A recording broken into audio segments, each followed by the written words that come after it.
देखो 36 से देखने पर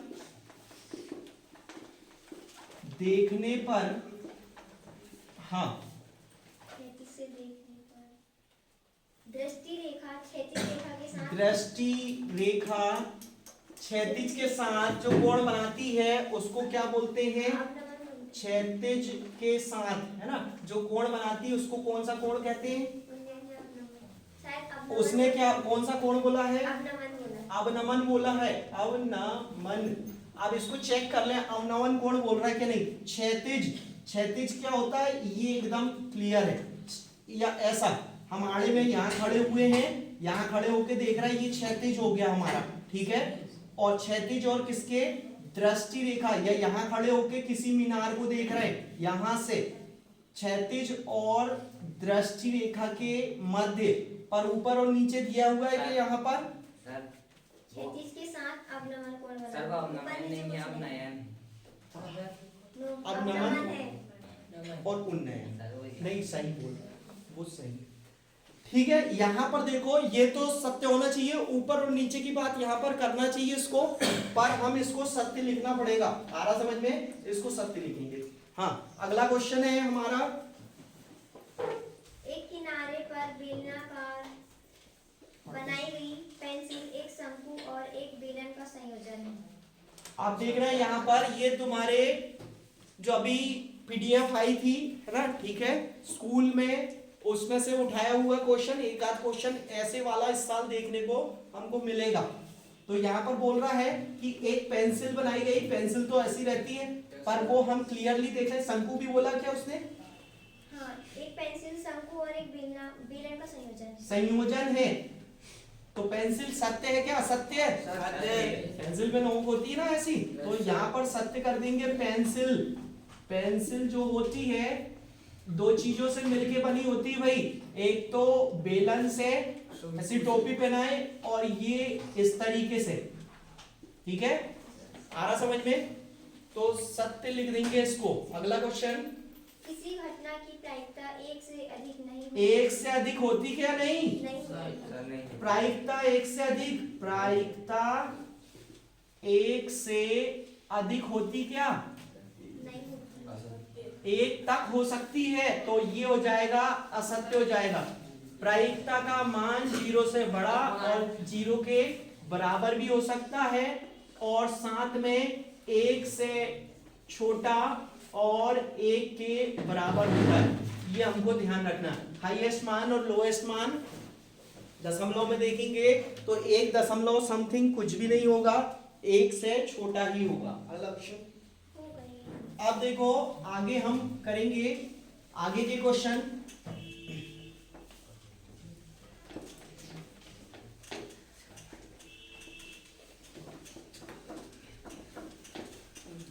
घर तो नहीं जाना भाई? नो सर नहीं जाना। हाँ बेटा, मैं छोड़ दूंगा बोलना है ना, निकल जाओ बोलना। अब यहां पर देखो प्रश्न नंबर 6, 5 क्वेश्चन हमारे ये 32 नंबर के ऑब्जेक्टिव्स आते हैं। फिर पहला नंबर का क्वेश्चन रहेगा, तो इसमें हमको जो है आसानी से करने वाला क्वेश्चन फटाक से 5005 का हमको क्या निकाल लेना है? 5005 का गुणनखंड विधि से एलसीएम क्या? नहीं, गुणनखंड के रूप में व्यक्त बस करना उसको। गुणनखंड के रूप में व्यक्त करना है कि गुणनखंड, यहां पर देखो इसको सीधे दिया है, मैं लिखे 5005, 2 से नहीं जाएगा, इसके बाद में 3 से भी नहीं जाएगा, सम संख्या नहीं है क्योंकि दोनों जुड़ रहे हैं, तो 3 के पहाड़े में नहीं आ रहा, 3 से भी नहीं जाएगा, लास्ट में 5 या 0 होता तो 5 से जाता है, तो 5 से जाएगा। तो 5 से कैसे जाएगा? 5 एकम 5 और डबल 0, 5 एकम 5। शॉर्टकट पढ़ेंगे अभी क्योंकि हमको स्पीड से करना है। फिर यहाँ पर देखो ये इससे पीछे नहीं जा सकता, तो 7 की बारी, 5 से तो नहीं जाएगा क्योंकि लास्ट में 5 नहीं है, 7 एकम 7, 7 में 10 में से 7 गया, बचेगा 3, 7 एकम 7, यहाँ पर 143 आएगा, ठीक है। यहाँ देखो 7 एकम 7 बचा 3, उतारे 0, 30, 7 चौक 28, दो 30 में से 28 गया, बचेगा 2, 2 के पीछे हमने 1 लिखे, 7 तिया 21। अब यहाँ पर 1 4 3, 11 आगे देखेंगे तो ये 11 एक कम 11, 14 में से 11 गया, बचा 3 और पीछे आया 3, 33, 11 दिया और 13 एक कम 13। ये क्वेश्चन देखो यहाँ पर कैसे ध्यान रखने वाले लोग भी ध्यान रख सकते हैं, जो लोग कमजोर है। 5 के बाद में अगली अभाज्य संख्या, अगली अभाज्य संख्या, अगली अभाज्य संख्या। अब हम इसको गुणनखंड के रूप में लिखेंगे तो 5005 के गुणनखंड 5 गुणे 7 गुणे 13 गुणे 11 गुणे 13। ये हमारा आंसर, कोई रिपीट नहीं हुआ तो घात के रूप में इसको हमको नहीं लिखना पड़ेगा। ठीक है, आ रहा समझ में? अगला question, question number 7। Question number 7 क्या है, पढ़ो। 6 72 और 120 का अभाज्य ये क्वेश्चन हमने बहुत बार किए हुए हैं, लगभग लोगों को बनेगा। 6 72 और 120 का LCM, तो 6 के गुणनखंड निकाल देंगे फटाक से हम। 2 तिया 6 और 3 एक कम 3, 72 का क्या हो जाएगा, 2 से भाग जाएगा 36, 36 का आधा 18 का आधा, और यहाँ से आधा नहीं होगा, 3.5 नहीं चलता है ना, तो यहाँ 3 तिया 9, 3 एक कम 3। यहाँ पर देखेंगे 120, 120 का भी 2 से हो जाएगा, 60 हो जाएगा आधा, फिर 30 हो जाएगा, फिर 15, और 15 का आधा नहीं होता, 15 और 5 एक कम। अब हम इनके सबके गुणनखंड लिख लें। 2 तिया और यहाँ पर 72 को 2 गुणे 2 गुणे 2 गुणे 3 गुणे 3। ठीक है, यहाँ पर 120 का क्या करेंगे, 2 गुणे 2 गुणे 2 गुणे 3 गुणे 5। ठीक है, जो सब में आता है वो SCF होता है।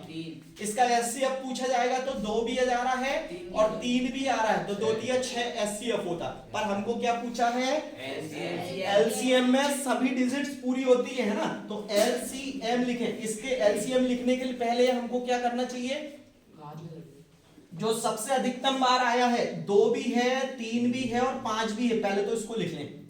पहले इन संख्याओं को लिखें कि हर एक संख्या 5 ये है ना। अरे क्वेश्चन को समझो, मैं क्या समझा रहा हूं उसके बाद में।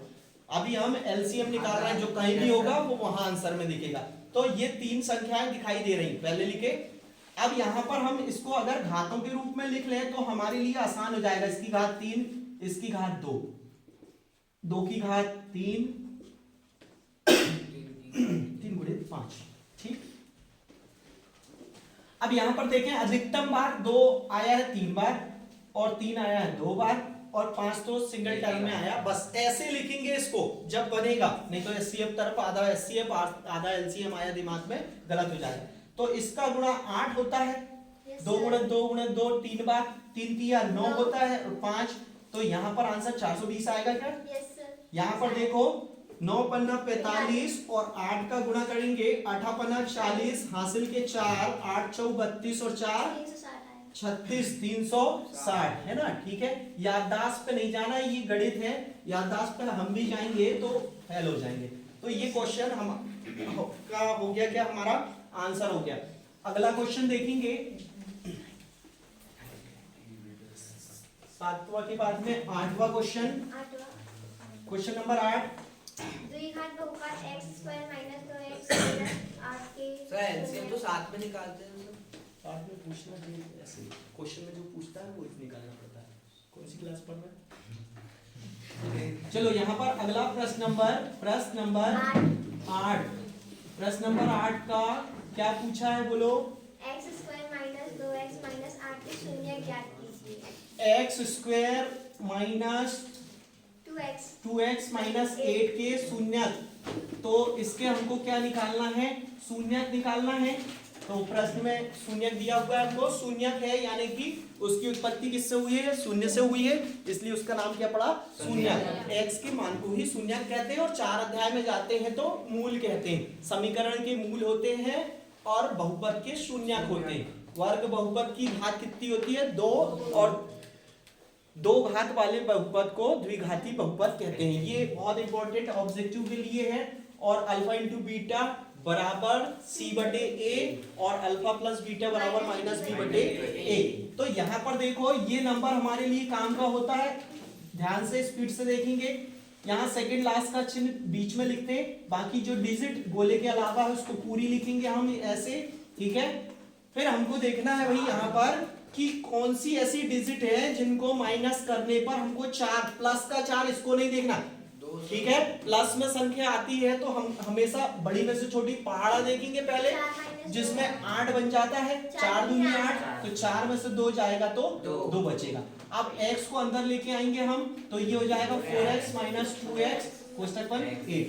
अब माइनस के कारण जब कोष्टक खुलेगा तो चिन्ह बदलेंगे, पहले वाले का क्या है प्लस था तो अब माइनस हो जाएगा, ठीक है। ये माइनस है तो क्या हो जाएगा प्लस बन जाएगा, और फिर इसको कुछ नहीं करना, इसकी हद यहाँ से यहाँ तक होती है। यहाँ पर देखेंगे तो कॉमन निकालेंगे, इसमें संख्या कॉमन नहीं है, x निकलेगा x माइनस 4, इसको रिपीट करेंगे, यहाँ हाथ रखेंगे, प्लस 2 हमारा यहाँ कॉमन निकल जाएगा। फिर एक से वाले को एक कोष्टक में जमाना है और बचे वाले को दूसरे, ये उनके गुणनखंड। अब तब और तथा से हम क्या करेंगे, शून्य निकालना है, शून्य लेना है। x माइनस 4 बराबर 0, x प्लस 2 बराबर 0, यहाँ x बराबर 4, ये एक आंसर, एक शून्य, x बराबर माइनस 2। ये हमारे दोनों शून्य कथा करके लिख लेंगे, है ना। आगे देखेंगे क्वेश्चन नंबर 9। नीचे का इसमें नहीं दिख रहा है क्या सर, फोन भी नीचे का नहीं दिख रहा, पहले बताना। चलो ठीक है, देख लेंगे उसको, ये सब किए हुए हमने पढ़े हैं तो इसलिए कोई प्रॉब्लम यहाँ पर होना नहीं चाहिए, ठीक है। आगे देखो, आगे क्वेश्चन नंबर 9 नंबर का क्वेश्चन क्या है, जो इजी है वो करेंगे, अथवा वाला इजी है, ऊपर वाला भी इजी है, 6 माही में आया था x² माइनस 3x वाला, तो ये क्वेश्चन सब करवा दिया हूँ, क्योंकि बहुत से बच्चों को इन चीजों में इंटरेस्ट नहीं होगा जिनको बन रहा है ना, ठीक है। पर हमको एक बार पूरी अच्छे से चीजें पढ़ लेना है। यहाँ पर देखो, इसमें क्वेश्चन नंबर कौन सा है, 9 बार चित्र हमारे पास में, ये इसको साइड में ले लेंगे चित्र को, ये ऐसे है तो शून्य की संख्या बताना है, तो यहाँ हम लिखेंगे चूंकि वक्र या px का वक्र x अक्ष को नहीं काटता है या एक भी बार नहीं काटता है, इसलिए px के शून्यकों की संख्या बराबर क्या हो जाएगी, हमारी 0 हो जाएगी। और अगर x अक्ष में काटता है तो उस अनुसार करेंगे। और ये 2 नंबर का क्वेश्चन वार्षिक के लिए भी या 1 नंबर ऑब्जेक्टिव में जा सकता है। प्रश्न नंबर 10 नंबर का क्वेश्चन बोलो। आफ्ताब अपनी पुत्री से कहता है, तो यहाँ पर देखो आफ्ताब वाला क्वेश्चन, ये क्वेश्चन है हमारा 3.1 का पहला ही क्वेश्चन है क्या, ठीक है। प्रश्न नंबर 10 सॉल्व। देखो यहाँ पर क्वेश्चन हमारा 3.1 का फर्स्ट नंबर का क्वेश्चन रहेगा, ये आफ्ताब वाला। तो हमको इस समस्या का समीकरण बनाना है। तो पहले तो हम मान लें कि माना कि आफ्ताब की आयु, आफ्ताब की वर्तमान बोला है क्या, वर्तमान लेना चाहिए वैसे, नहीं बोला है वर्तमान आयु। चलो आयु, आफ्ताब की आयु कितनी ले ली हमने, x वर्ष ले लिए, उसकी पुत्री की आयु, चूंकि हम कौन से नंबर का कौन से अध्याय कर रहे हैं, 3.1, 3 में x और y दोनों आते हैं, तो इसकी आयु को हम क्या ले लेंगे, y वर्ष लेंगे और एज इट इज कर लेंगे इसको। अब प्रश्न में जो बोल रहा है प्रश्नानुसार, कॉमा लगाएंगे यहाँ पर, प्रश्नानुसार। अब जो लैंग्वेज बोलेगा वो लैंग्वेज को हमको शब्दों को गणित में बदलना है। आफ्ताब की आयु 7 वर्ष पूर्व मैं तुमसे तो 7 वर्ष पूर्व भी निकाल लो भाई, या यहीं पर बना लेंगे हम प्रश्नानुसार। यहाँ पर देखो 7 वर्ष पूर्व की बात कर रहा है, ये पूर्व की आयु की बात कर रहा है। हम 7 साल पहले यानी कि पीछे जाएंगे, यानी माइनस में जाएंगे। तो x से भी हम कितने माइनस करेंगे 7, यहाँ y से भी 7 माइनस कर लेंगे। अब जहां गुणित बोलेगा वहीं आफताब की आयु सीधी सी बात उसकी पुत्री की आयु से गुनी में होगी, तो पुत्री की आयु के साथ कितने का गुना बोल रहा है 7 का। तो ये बना हमारा एक समीकरण, इसको हम अच्छे रूप में लिखेंगे तो 7 को अंदर मल्टीप्लाई कर दें तो 7y माइनस 49। अब यहाँ पर लेके जाएंगे x को और फिर y भी पक्षांतर होगा, सेकंड नंबर y का रहता है, -7 है और ये प्लस हो जाएगा 49 बराबर 0। उधर से इधर आने पर चिन्ह बदलेंगे पक्षांतर पे।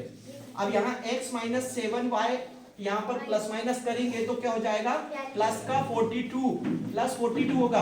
हमारे पास 49 रुपीज है और यहाँ पर 7 रुपए खर्चा किए, हमारे पास में जेब में कितना प्लस रहेगा 42। ये हमारा आंसर रहेगा। यहीं तक कर रहा है। एक क्वेश्चन इस टाइप का चल ही रहा है। और है इसके बाद सर ये इसमें -42 आ गए। -42 आ जाएगा। क्वेश्चन क्या है? सर वहां जी दिया।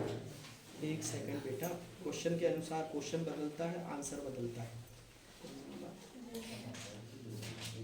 7 वर्ष पूर्व गुनी है 3 वर्ष बाद में तुमसे 3 वर्ष वाली लाइनें भी बोले। सर जी अभी आप ये क्वेश्चन कर रहे थे इसलिए नहीं बोली मैं। अच्छा, दोनों समीकरण बनाना है अपने को।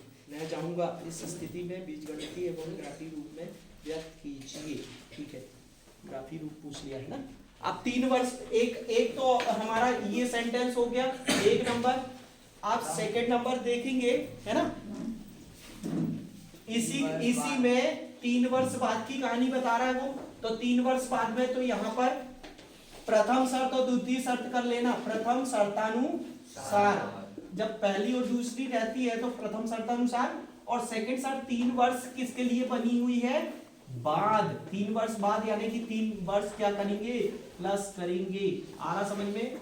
आप इसकी आयु कितनी गुनी बोल रहा है 3 गुनी, तो 3 का गुणा करेंगे x प्लस 3 और यहाँ पर गुणा कर लेंगे 3y प्लस 9। अब इसको इधर लेके आएंगे तो क्या हो जाएगा, चिन्ह बदलेगा, ये प्लस में है और ये माइनस में आ जाएगा। ये हो जाएगा x माइनस 3y और माइनस का क्या हो जाएगा 6 is equal to 0। Second number का समीकरण हमारा ये रहेगा। तो हमारे दोनों समीकरण हो गए। और ग्राफी विधि से अगर करना है तो उसको हम वैसे भी कर सकते हैं और नहीं तो अलग तरीके से भी। तो इसको अभी यहीं तक करो। ये ग्राफी विधि से तो वैसे नहीं पूछने वाला।